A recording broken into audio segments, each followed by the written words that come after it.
आद्य शंकराचार्य जी महाराज की वाणी है, पुनरपि जननम पुनरपि मरणम पुनरपि जननी जठरे शयनम, यह संसारे खल दोस्तारे कृपया पारे पाहे बुरारे। परमात्मा से प्रार्थना करते हैं, बार बार जन्म लेना, बार बार मृत्यु को प्राप्त होना और बार बार माँ के गर्भ में प्रविष्ट होना। दुखी हो रहा हूँ प्रभु, ये भवसागर बड़ा दुस्तर है, मेरे ऊपर कृपा करें, कृपया पारे पाहे मुरारे। मैं प्रार्थना करता हूँ बार बार आपसे, मुझे इस भवसागर से पार कर दे किसी तरह से। ये जन्म मृत्यु के भय जो विभीषिका है उससे मैं त्रस्त हो गया हूँ, दुखी हूँ। प्रार्थना करता है भक्त। वो लिखते हैं आगे जाकर के, कालह क्रीडते गच्छति आयु। काल का तो खेल होता है, क्रीड़ा कर रहा है, और मनुष्य की आयु समाप्त होती चली जा रही है। ऐसे ही जो जीवन में करना चाहिए था कुछ भी तो नहीं हो पा रहा है। परम समर्थ गुरु महाराज लिखते हैं, जीवन संघर्षों से लड़ना नहीं, वो तो विजय है। जीवन संसार की पराजय नहीं, वो तो विजय है। सच्चा आनंद तुम्हारे अंतर में है, खेद है तुमने अपना अंतर देखा ही नहीं। वो आनंद हमारे अंतर में ही व्याप्त है, वो परमात्मा दूर नहीं है, वो समीप से समीप है। उसके लिए कहा गया है, तद दूरे तदवंत के। दूर से दूर भी वही है और समीप से समीप भी वही है। इतना समीप और कोई है ही नहीं संसार में जितना समीप हुआ है। यहाँ तक कि हमारे प्राणी मात्र के हृदय में अवस्थित है। पंडित जी महाराज कहा करते थे, प्राणी मात्र का हृदय उस परमात्मा का छोटा सा मंदिर है, उसमें वो विराज रहा है। ईश्वर सर्वभूतानां हृदय से अर्जुन तिष्ठति। भगवान कहते हैं प्राणी मात्र के हृदय में वो अवस्थित है। लेकिन विडंबना यही है कि इतनी समीपता होते हुए भी हम महरूम हैं, देख नहीं पा रहे हैं। क्या करें उसके लिए? इस गुरु पूर्णिमा के पावन अवसर पर हमें क्या उचित है, क्या करना चाहिए? प्रतिवर्ष ये पर्व आता है, हमें क्या संदेश दे जाता है कि मनुष्य मात्र का उद्देश्य क्या है और क्या हम करते चले जा रहे हैं? जैसे अभी सुन रहे थे, उन्हीं का पद कितना मार्मिक, पद पंकज प्रेम की चाह रहे। जीवन में बस यही चाहिए और कुछ नहीं। और उसके लिए क्या करना है? उसके लिए एक पद बड़ा सुंदर है, उसमें यही कहा है उन्होंने, जब यह तन प्रभु को कर देव तब याही में वह आन बसे, फिर अपनों ही कर लेवे। अपना आपा भेंट करके देखो तो सही, अपने इस तन को, इस मन को अर्पण कर दो, इस बुद्धि को उस परमात्मा गुरु को, फिर देखो क्या होता है। तब याही में वह आन बसे, वह अपनों ही कर लेगा। और कहते कहते अंत में यही कहते हैं जो भगवान कृष्ण ने स्वयं कहा है, जो कुछ कर्म करे इंद्रिंसो वह वाई के हित हो गए। उन्हीं के लिए कर तू, अपने लिए नहीं।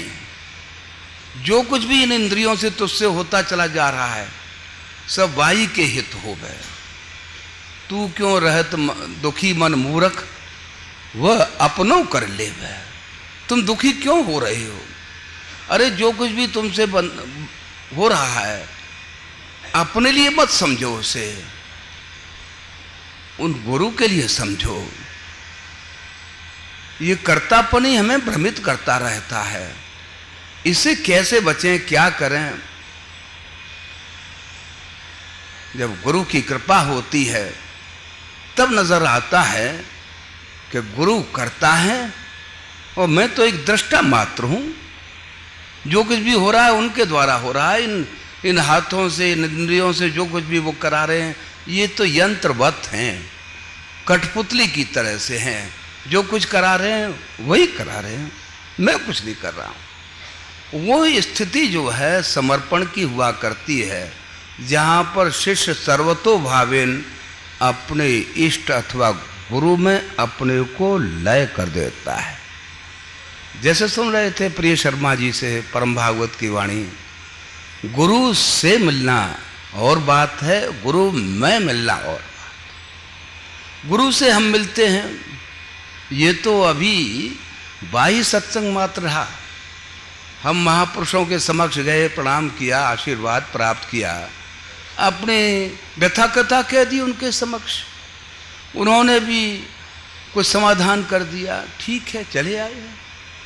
गुरु में मिलना क्या है? गुरु में मिलना ही आंतरिक सत्संग है। अपने अहम को, अपनी समस्त इच्छाओं को गुरु के अहम में विलीन कर दो, अपना कुछ न रह जाए। जो कुछ कर्म करें इन इंद्रियों सो वाही के हित हो गए, उसी के लिए हो। वो स्थिति है जहाँ पर साधक जो है एक यंत्र मात्र रह जाता है, कठपुतली की तरह से। गुरु करता है तब वो देखता है, अरे इन्होंने यही तो मुझसे करा रहे हैं। भगवान गीता में यही कहते हैं अर्जुन से कि तू जो कुछ भी खा रहा है, हवन कर रहा है, यज्ञ कर रहा है, दान कर रहा है, तपस्याएं करता चला जा रहा है, तद कुरुष मद अर्पणम, इन सबको मुझे अर्पित करता चल। तू अपने पास मत रख, मुझे अर्पित करता चल। यही गुरु पूर्णिमा का जो संदेश है वो ये है। महापुरुष कहते हैं कि जो कुछ तुमसे बन रहा है गुरु को अर्पित करते चलो। जो शुभ कर्म तुमसे बनते चले जा रहे हैं वो ये समझो उनकी कृपा से ये संभव होता चला जा रहा है। नहीं तो हम तो गर्त में पड़े हुए हैं, हमसे कहाँ शुभ कर्म हो पाते हैं जीवन में। जो कुछ भी हो रहा है उनकी कृपा है और उन्हीं को अर्पित करो। ये आपने ऐसा करा दिया, ये आप ही को सिखा, इससे वो प्रसन्न हो जाएंगे, दया करेंगे। मनुष्य जो है बड़ी हृदय की आर्त आवाज से भगवान को पुकारता है।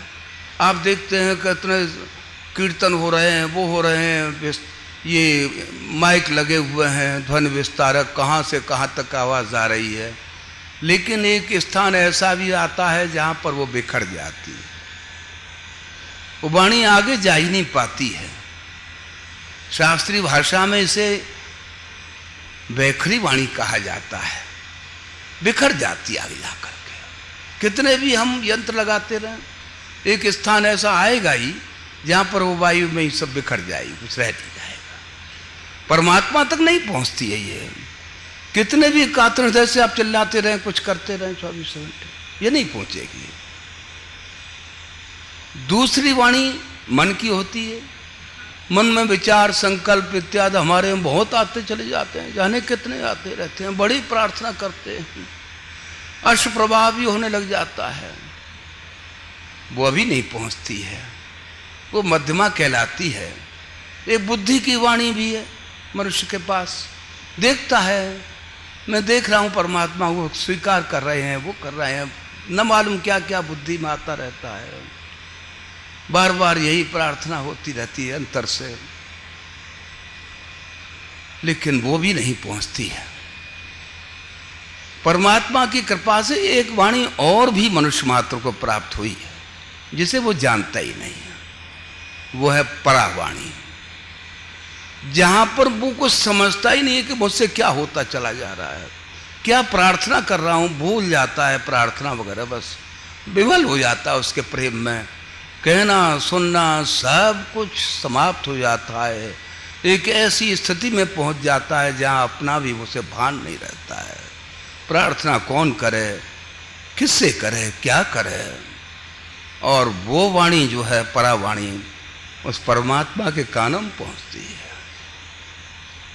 वो पशु योनि का जीव गज, कैसी स्थिति रही उसकी, क्या हाल था उसके साथ में। इतना बड़ा परिवार, सब हाथी हथनियाँ जाने कितनी क्या रही होंगी। गए क्रीड़ा करने के लिए सरोवर में, ग्राह खींचे ले जा रहा है, पकड़ लिया। फिर इधर उधर देख रहा है, सब देख रहे हैं, किसी का कुछ नहीं हो रहा है। बस जब वो हार गया तो उसने एक फूल भगवान को अर्पित करता है। और श्रीमद् भागवत में आता है कि उसके अंतर से, पशु योनि के जीव के अंतर से ह शब्द निकल गया किस तरह से। द्वारका में शब्द गयो शोर भयो भारी। वो शब्द जो था भगवान कृष्ण के कानों में पहुंचा, द्वारका में व्यवस्थित। सब कुछ छोड़ करके, शंख चक्र इत्यादि सब कुछ छोड़ करके उस पशु योनि के जीव को बस जीवन दान देते हैं और कृतार्थ हो जाता है भक्त, सब कुछ प्राप्त कर जाता है। ऐसे द्रौपदी की वाणी भी सुनते हैं हम, देखते हैं, सुनते पढ़ते हैं कि क्या हाल रहा होगा। चीरहरण हो रहा है उन रानी का, बस कैसी स्थिति रही होगी। दुशासन खींच रहा है साड़ी, वो देख रही हैं उन धर्मज्ञों की तरफ। भीष्म पितामह हैं, गुरु महाराज हैं, कुल गुरु हैं, सब हैं, धतराष्ट्री बैठे हुए अंधे, सब देख रहे हैं, कुछ नहीं कोई कर पा रहा है। सबकी तरफ कातर दृष्टि दे, ये मेरी रक्षा करेंगे। कहाँ चला गया उनका धर्म, कुछ नहीं। अपने पतियों की तरफ देखती है, एक नहीं 5-5 पति थे, सब नीचे अपने मुंह झुकाए हुए बैठे हुए हैं। फिर अपने शक्ति पर ही उसे एहसास होता है। वो साड़ी का पल्लू अपने दांतों से दबा लेती है कि शायद अब नहीं छूटेगा ये, अब बच जाएंगे। वो भी कितनी देर तक रह पाता है उस बलिष्ठ के सामने, बस दांतों से जैसे ही। द्रौपदी ध्यान मग्न हो गई। वो परावाणी अनायासी उनके अंतर से निकलने लगी और कृष्ण समक्ष दिखलाई देते हैं, वस्त्रमय हो जाते हैं कृष्ण। द्रौपदी की रक्षा होती है। द्रौपदी कृष्ण से कहती हैं, कृष्ण मैं कब से आपको पुकार रही थी, आप कहाँ थे। कि द्रौपदी तू समझ रही थी मैं द्वारका में था, मैं तो तेरे अंग संग था, तेरे साथ ही खड़ा हुआ था, तू देख ही नहीं रही थी मेरी तरफ। वास्तविकता यही है कि वो परमात्मा तो अंग संग है, हमारे संग लगा हुआ है, लेकिन हमारी दृष्टि पर एक ऐसा एक जाला सा आ गया है, एक पर्दा सा आ गया है अज्ञान का, उसको देखते हुए भी नहीं देखते हुए। पंडित जी महाराज कहा करते थे, दीदार तो हो जाता कोई बात न थी, अपने ही विचार दीवार बन गए। उस परमात्मा का दर्शन करने की कोई बात ही नहीं थी, वो तो हो ही जाता है, लेकिन ये विचारों की एक दीवार सी, एक बड़ा मोटा सा पर्दा हमारी आंखों के सामने आ जाता है, कि उसको देखते हुए भी हम नहीं देख पा रहे। गुरु उस अज्ञान रूपी पर्दे को हटा देते हैं। कुछ नहीं, ज्ञान तो परमात्मा ने दिया हुआ है, परमात्मा तो अंतर में है, ढूंढ कहीं हम रहे हैं। गुरु महाराज लिखते हैं, भाई तुम उत्तर की तरफ तुम्हें जाना था, तुम दक्षिण की तरफ मुंह उठाए चले जा रहे हो, कैसे उस शांति को प्राप्त करोगे। हमारा सबका यही हाल है। उस परमात्मा के अंग संग रहते हुए भी बस इस प्रकृति में रहते हुए हम उसे भूल गए हैं। ये परमात्मा का अंश जो इस प्रकृति में बस लिप्त सा हो गया है, और उस परमात्मा को जिसका वो अंश है उसे भूले हुए हैं। गुरु उस अज्ञान को दूर कर देते हैं। पंडित जी महाराज लिखते हैं, अज्ञान का पर्दा पड़ा वो दूर तुमने कर दिया, अव्यक्त अगम अनूप का सब दर्श कर दिया। वो अव्यक्त और जो अगम्य परमात्मा जो था वो सब समक्ष आ जाता है। जब वो पर्दा हट जाता है गुरु कृपा से तो सर्वत्र वही दिखाई देता है। स्वामी राम तीर्थ जी कहा करते थे, मिली दिल को आंखें जभी मार्फत की, जिधर देखता हूं सनम रूबरू है। जब वो प्रेम चक्षु गुरु कृपा से खुल जाया करते हैं तो सर्वत्र उस परमात्मा के दीदार होता है। सब में वही दिखाई देता है। मनुष्य पशु पक्षी कीट पतंग में बस उसी की छाया दिखाई वही दिखलाई देता है। फिर तो उसके लिए बस प्रार्थना रत होना ही है और कुछ नहीं करना है। भगवान गीता के 18वें अध्याय का शुरू से ही 15वें अध्याय में कहते हैं कि मैंने तुझे गुह्यतमम शास्त्र का श्रवण कराया है, लेकिन तेरे ये प्रश्न समाप्त नहीं होने को हैं। अर्जुन अब भी समझ ले। फिर कहते कहते 18वें अध्याय में कहते हैं, देखो गोपनीय से गोपनीय ज्ञान मैं तुझे दे रहा हूं। क्यों दे रहा हूं? इष्टोसी में दृढ़मति ततो वक्ष्यामि ते हितम। तू मेरा इष्ट है। भगवान अपने भक्त से यहां तक कहते हैं, तू मेरा अतिशय प्रिय है, इष्ट ही समझ ले, तू मेरा इष्ट है। इसलिए तुझे वो मैं ज्ञान दे रहा हूं जो तेरे लिए है, तेरे हित, तेरे लिए कल्याणकारक है। इसलिए मैं तुझे बार बार दे रहा हूं। और क्या है वो? मन मना भव मद भक्तो मद्याजी माम नमस्कुरु। तू मुझ में मन वाला हो जा और कुछ मत कर। जैसे कि दूसरे अध्याय में ये अर्जुन कहते हैं कि मेरा मन बड़ा दूषित है, मैं क्या करूं, मैं समझ नहीं पा रहा हूं मुझे क्या करना चाहिए। भगवान ये नहीं कहते हैं कि नहीं ऐसी बात नहीं है, हाँ यत्न बतलाते हैं, वो पवित्र हो जाएगा, घबरा मत। और उसके लिए यही कहते हैं कि दो ही चीज़ें इसके लिए आवश्यक हैं। पहला ये कि पवित्रता कैसे आवे मन में, उसके लिए बस ध्यान और ये वैराग्य, बस और कुछ नहीं करना चाहिए। परमात्मा के ध्यान में बैठो और जो कुछ भी प्राप्त हो रहा है जीवन में उस परमात्मा की कृपा से प्राप्त हो रहा है। यही करना और कुछ नहीं। और वही नहीं हो पाता है। बार बार भगवान यही कहते हैं कि तू मुझ में मन वाला हो जा। तेरा मन बहुत चंचल है और साथ ही साथ इसमें वो अपवित्रता भरी हुई है, गंदगी भरी हुई है। तो करना तुझे ये है, मेरा मन शांत है, पवित्र है, इसलिए अपने इस अशांत मन को मेरे मन में मिला दे और कुछ मत कर। तो यही जितनी भी संसार में साधनाएं महापुरुषों ने दी या देते आ रहे हैं, उन सब का सारांश यही है कि उस परमात्मा के समक्ष बैठो।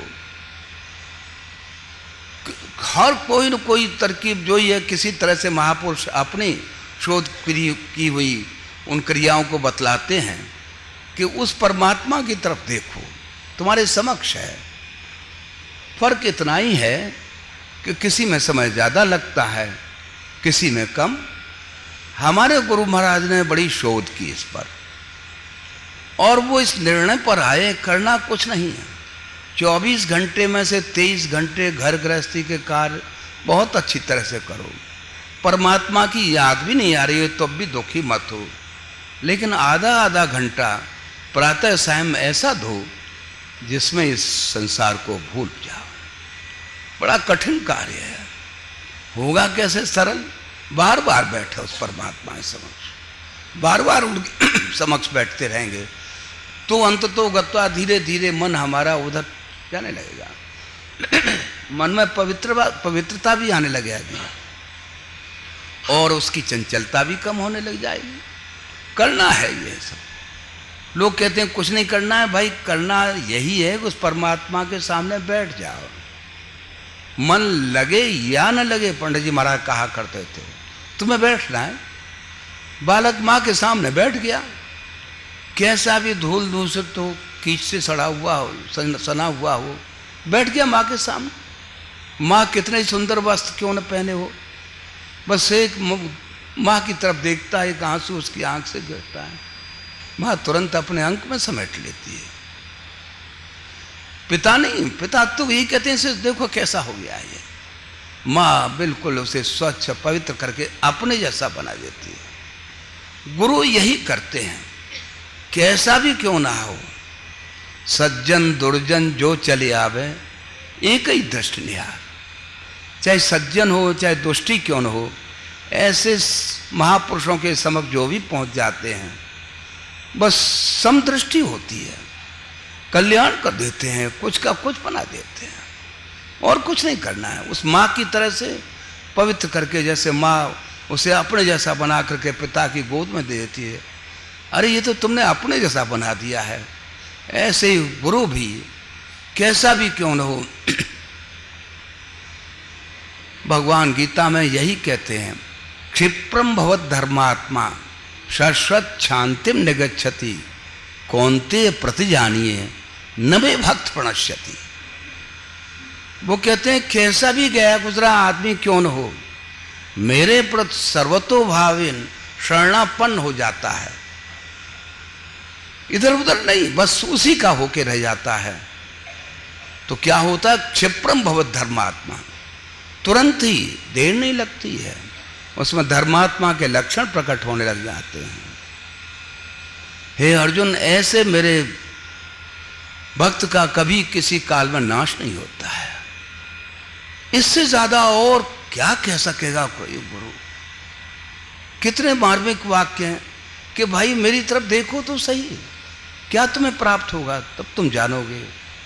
उसी के लिए हम आप सब भी उन महापुरुषों के समक्ष बैठ जाते हैं। सम्मुख होए जीव मोह जबहीं जन्म कोटि अघनाशय तुम्हें।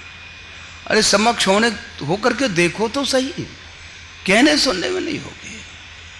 बड़ा बढ़िया लिखा है, कुमुदनी सरवर बसे चंदा बसे आकाश, जो जाही के मन बसे सो ताही के पास।